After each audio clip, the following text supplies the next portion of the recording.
जय श्री राम। थोड़ा समय हो गया बा वीडियो अपलोड कईला, लेकिन ये वीडियो में हम बात करल बनी एक यामिनी सिंह के इंटरव्यू, जो ना इंटरव्यू में बहुत सारा बात बोलले बड़ी। और दूसर का पवन सिंह के दूसर का पोस्टर जो हर हर गंगे के बा। जी हाँ, आप लोग से बता दी कि हर हर गंगे भोजपुरी के अभी तक के सबसे बड़ा बजट के सिनेमा होखे वाला बा और ये फिल्म के बहुत ज्यादा लोग इंतजार करता। और एक चीज और, ई फिल्म जो आ रहल बा ई एकदम प्योर कंटेंट बा। जी हाँ, ओरिजिनल कंटेंट बा।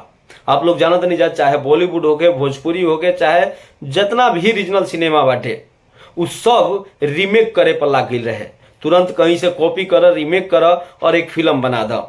आप लोग जानत नहीं जा, भोजपुरी का हालत इतना खराब रहे कि एक साल में 40-50 गो सिनेमा बना देवे एक बार, लेकिन हमरा आज तक ये समझ में ना आइल कि उस सिनेमा कहाँ चलेला, प्रोड्यूसर के कमाई कहाँ से होला।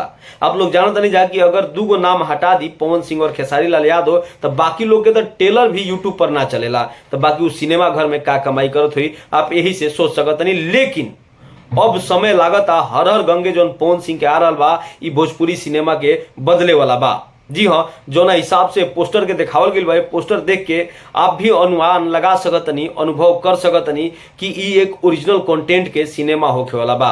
आज तक बॉलीवुड मार खा रहा बा रीमेक के कारण।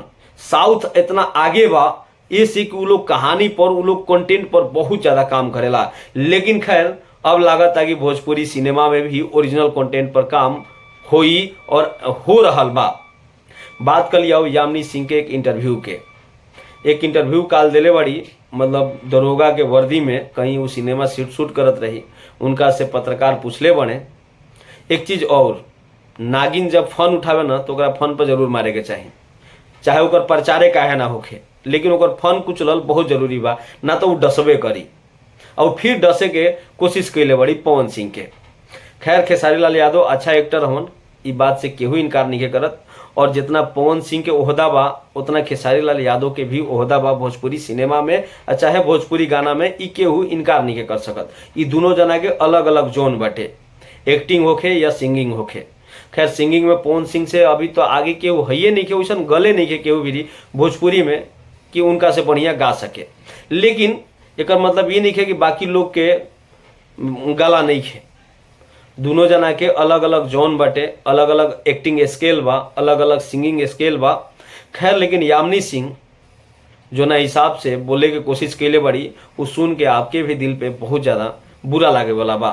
जी हाँ, उनमें पूछल जाता उनका से कि जो अवार्ड शो भइल रहे, जो हमें पवन सिंह के बेस्ट एक्टर और बेस्ट सिंगर के अवार्ड दिल गई बा, ओकरा पर प्रतिक्रिया दिले बड़ी, लेकिन कहीं ना कहीं डसे के काम जरूर कैले बड़ी।